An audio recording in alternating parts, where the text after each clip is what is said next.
back into this place. 우리가 지난 시간에 2주 동안 대화를 통해서 한번 일상생활을 아이들과 함께 보내봤으면 좋겠다라고 했는데 후기처럼 남겨주신 분은 2분이셨는데 한 분은 너무 신기한 경험을 했다. 대화를 상기하면서 아이들과 많이 이야기해보는 시간을 가졌는데 신기하게도 6살 둘째가 9살 첫째한테 형님 겨울 안 먹었다 올라 뭐 이러면서 엄마한테 받았던 영향을 자기들끼리 주고받으면서 이야기를 하고 있더라라는 말씀 바로 이거거든요.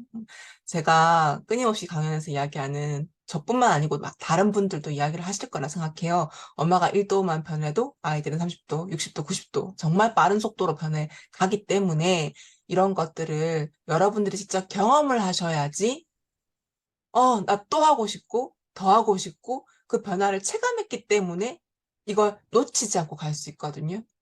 그래서 그 직접 경험을 꼭 해보십사라고 말씀을 드렸던 건데 이렇게 해보시고 반응도 나오니 얼마나 재밌겠어요. 그쵸? 또 한 분은 지난번 독서 수업을 듣고 나서는 혼자 개인 미션으로 대화에 신경 써봐야지 이런 생각 때문에 책을 읽고 대화를 나눠보셨고 또 이번에는 체험을 다녀와서 환경을 매개로 와서 또 이야기를 나눠보시면서 후기 남겨주신 것이 있었는데 그 후기 내용 중에 한 부분이 역시 엄마가 아이에게 주려고 했던 그 힘을 빼고 가볍게 주었더니 아이와의 대화 시간이 너무 즐겁고 가벼워진 것 같다라고 이제 말씀해 주신 분도 계셨어요. 이런 경험을 하시면 지속할 수가 있거든요. 근데 이 맛을 모르시면 그냥 내 이야기가 아니고 남 이야기예요.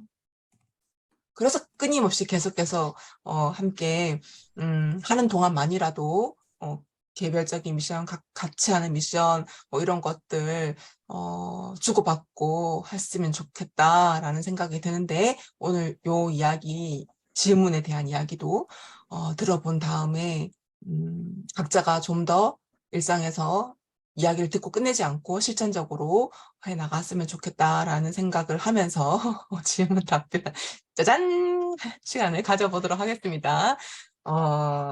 질문해 주신 분들 8분밖에 안 계신다고 했잖아요. 그분들 이제 열심히 이야기를 같이 공유를 해보았으면 좋겠습니다. 알겠죠? 오은영 선생님의 책을 보면 아이에게 화를 안 낸다고 하십니다. 오은영 선생님은 아이에게 화를 안 내셨나 봐요. 그죠? 그게 참 어렵지만 아이에게 어떤 영향을 미칠지를 너무나 잘 알기 때문에 참았다. 오은영 선생님도 심지어 그 전문가시고 아이에게 화를 냈을 때 성인들이 그 아이가 성인이 되었을 때 어떤 정서적인 영향을 얻게 되는지 그 아이들의 삶이 어떻게 펼쳐질지를 너무나 많은 과거의 연구 자료와 현재 일어나고 있는 이야기와 상담 오신 분들의 이야기를 통해서 이걸 너무나 뼈저리게 느꼈기 때문에 적어도 내 아이에게 화는 내지 않아야겠다라고 마음을 먹으셨고 실천하셨나 봐요. 그런데 이제 오은영 선생님의 책 속의 그 내용을 보고 이 질문하신 분은 그래서 나도 화를 안 내야겠다라고 생각하고 화를 참아봤는데 그걸 참아봤는데 화를 냈던 거죠. 이 질문을 해주신 분은. 그러니 자괴감에 많이 빠지셨나 봐요. 그러면서 이제 질문하시기를 아이에게 단 한 번도 화를 안 내는 것이 불가능한 거 아니에요? 라고. 이 사실 아이랑 함께 있는 경우는 더 가능한가? 이제 이런 생각까지도 드셨나 봐요. 너무나 공감합니다, 진짜. 그러면서 핵심적으로 해주신 질문은 이거였어요. 아이에게 나는 화를 안 내는 게 안 되는 것 같다는 것을 겸허히 인정하시고 그럼 화를 잘 내는 방법이 궁금하대요. 어떡해. 부모도 사람인지라 화를 안 낼 순 없잖아요. 라고 이제 말씀해 주시는데 너무 공감하지 않습니까? 채팅창을 통해서 뜨겁게 반응해 주시면 좋을 것 같습니다. 너무 공감한다. 나는 이 이야기 공감한다. 화를 안 내려고 나도 애를 써보았지만 화를 안 내는 것이 안 가능하더라. 격하게 공감하시죠? 저도 완전 공감해요. 이 말씀에. 진짜 공감해요. 아이한테 화를 안 내는 거? 천사라니까요. 신이라니까. 인간이면 화 안 낼 수 없어요. 그런데 오은영 씨는 인간인데 화를 안 냈어요. 대박이죠? 이게 가능하려면 엄청난 사랑을 받아야 돼요. 어린 시절에 내 부모로부터 엄청난 사랑을 받아서 그냥 이런 거 있잖아요. 부자들은 아무 생각 없이 통장에 돈이 얼마 남아있나 생각하지 않고 돈을 쓰잖아요. 내가 하고 싶은 경험, 내가 하고 싶은 먹고 싶은 거 뭐든지 그냥 돈을 쓰잖아요. 보통. 그들은 돈이 없다는 상기를 짓지 않아요. 그러니까 돈 쓰는데 편한 거죠.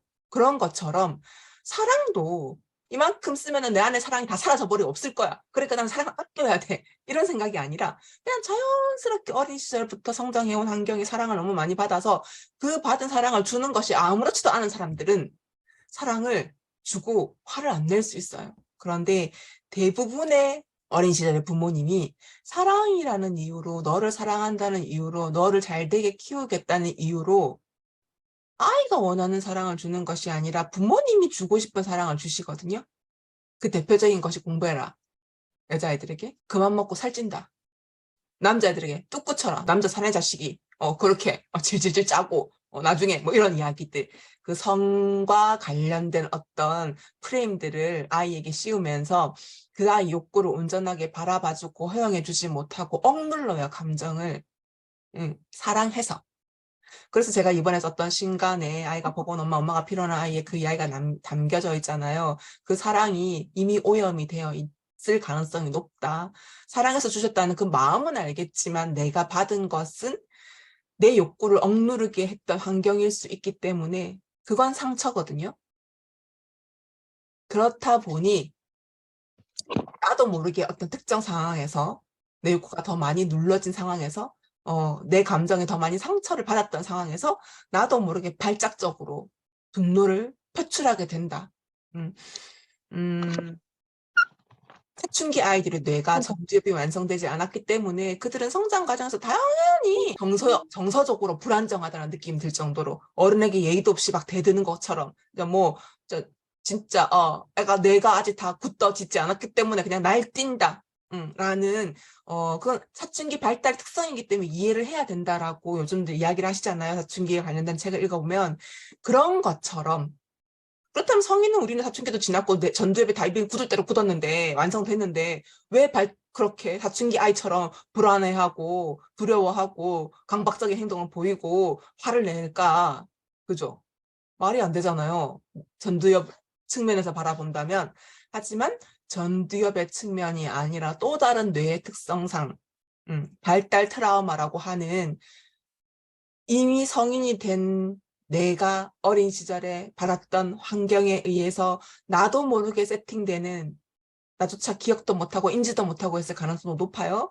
그런 어떤 상처로 인해서 내가 어린 시절에 나도 모르게 억눌려진 욕구에 의해서, 감정에 의해서 나도 모르게 나는 억눌렀는데 그걸 드러내고 있는 아이를 볼 때 발작 버튼이 눌러지거든요. 그 대표적인 것이 학습에 가 있어요, 우리 사회는. 왜냐하면 우리는 공부를 잘해야 먹고 살았거든요. 그 6.25 지나서, 그쵸? 내가 입신양면할 수 있는, 출세할 수 있는 기회가 공부를 잘하는 것이었거든요. 신분 상승에. 그러다 보니까 땅 팔고 소 팔고 다 팔아가지고 공부를 시키잖아요. 그쵸? 재산을 다 바칠 정도로 공부를 시킨다는 게 사실 말이 안 되는데 우리 민족들은 많이 그랬거든요. 그런 식으로 거슬러 올라가고 거슬러 올라가면 우리 부모 역시 상처를 받았기 때문에 그 행동을 하는 거고, 그 부모 역시 그걸 계속 대물림하고 있는 거죠. 대물림하고 있다고 해서 내 행동을 합리화한다면 그거 역시 옳은 방법이라고 생각하지는 않아요. 배째라잖아. 나도 받았으니까 준다. 복수밖에 더 돼요, 그게? 이 질문을 남겨주신 분도 내가 화를 참는 것에는 한계를 느끼셨고, 나쁜 엄마라는 자괴감에 빠져있기보다는 이건 불가능한 거니까, 그럼 잘 화내는 방법을 물어보셨어요. 잘 화내는 방법. 화에 감정이 덜 실리면 좋아요. 이게 무슨 말이냐면, 그냥 뒤끝 없이 화내는 거 있잖아요. 뒤끝 없이 그냥 팍 하고 화내고, 야 나중에 돌아서도 미안해 그냥 사과하고, 그래 이들은 아니야 나도 모르게 그저 가볍게 화를 낸다고 해야 되나? 아주 많이 착한 아이로 성장하신 분들은 뒤끝이 굉장히 세요. 의외로. 왜냐하면 내가 굉장히 애쓰고 노력하고 이를 악물고 헌신하면서 주었기 때문에 그런 나의 마음을 모르고 네가 자꾸 나를 건드리고 더 달라고 하고 내가 부족하다고 이야기하고 이 모든 것들이 쥐어짜서 주는데 마음을 몰라줬기 때문에 그만큼 화를 내게 되어 있거든요. 그래서 이 화내는 시간이 길어요. 가벼울 수가 없어요. 원인은 내가 참았기 때문이라는 거예요. 그럼 참지 말고 막 퍼부어? 그것도 틀렸지. 화내면 안 된다고 써있잖아요. 본인 박사님 이야기했잖아. 그쵸? 전문가가. 그 부분에 대해서 제가 그 아이가 버거운 엄마가 필요한 아이에 써두었던 것처럼 내가 지금 발작 버튼이 눌려졌다. 나도 모르게 무의식 속에 있던. 과민하게 반응한다는 걸 안다. 그렇다면 그 지점에서 발작 버튼이 눌러질 때 그 화를 아이에게 퍼붓지 않고 안전한 공간에서 잠시라도 짧으면 10분, 15분, 20분이라도 아이에게 남편에게 당사자에게 직접 화내지 말고 미친 듯이 수건으로 입을 막고 알겠죠? 차 안에서 때로는 야, 네가 어떻게 나한테 그럴 수 있어? 야, 내가 뭐 그렇게 너한테 많은 걸 바랬는데, 야, 속지 않은 말 잘못했어. 뭐 너 입에 살짝 퍼붓는 거죠. 내 안에 분노를 빼앗는 작업을 하셔야 된다는 뜻이에요. 그런데 이때 나의 지금 일어나고 있는 이 화는 과거에 억눌려진 화거든요. 그래서 아이한테 퍼붓는다고 해서 이 감정이 해결되지 않아요.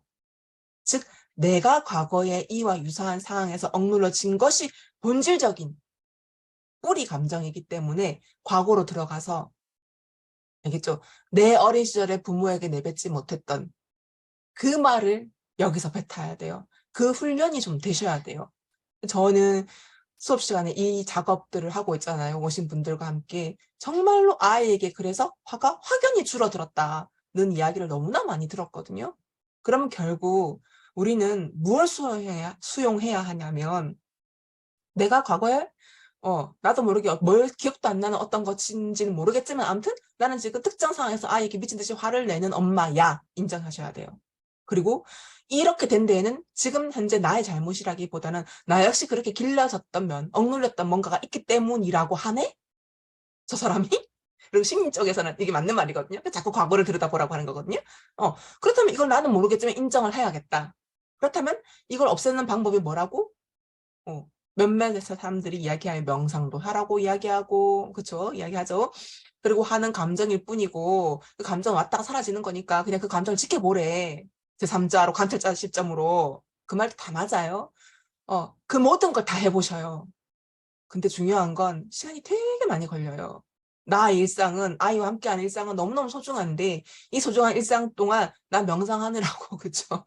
명상하는데 바로바로 바뀌지 않거든요, 현실에서. 그렇기 때문에 제가 권해드리는 방법은 안전한 공간에서 일어나는 화를 쏟아내되, 없을 때 쏟아내되, 그것이 뿌리 감정이 아니다. 내가 과거에 억눌린 내 내면 아이의 이야기이기 때문에 그 어린 시절로 다시 돌아가서 기억이 난다면 과거에 내 부모에게 하지 못했던 말과 행동을 지금 여기서 혼자서 안전하게 쏟아붓고 나면 놀랍게도 내 아이에게 그 감정이 발작 버튼이 느리게 눌려진다거나 강도가 10이었다가 5로 줄어든다거나 1로 줄어든다거나 반드시 돼요.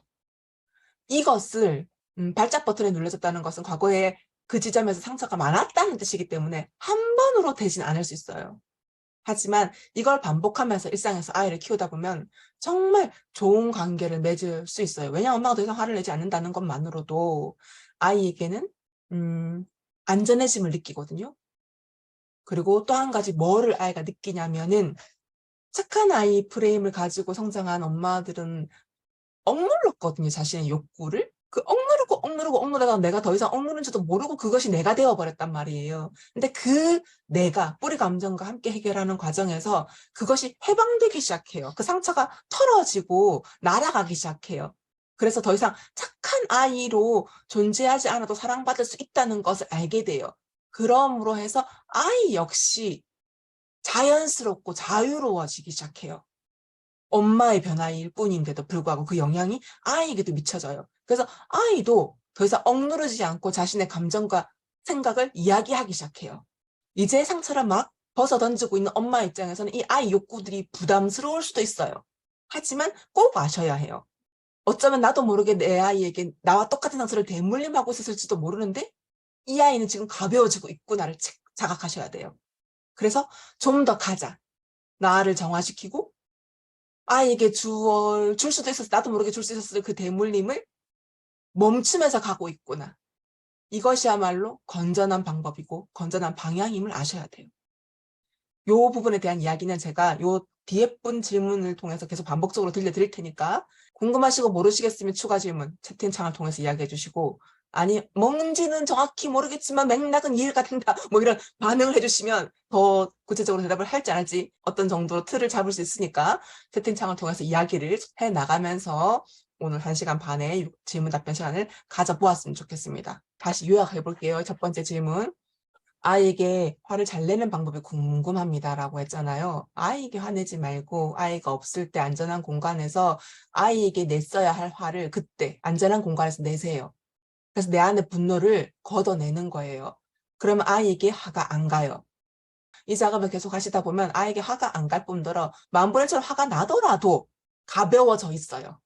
이 작업을 계속 하고 있기 때문에. 그래서 제가 앞에서 말했던 가볍게 화를 내면 된다고 뒤끝이 사라지기 때문에 점점점 옅어지기 때문에 결과적으로는 정말로 대물림을 더 이상 하지 않고 나도 가벼워지고 내 아이도 가볍게 할 수 있는 방법이라는 거죠.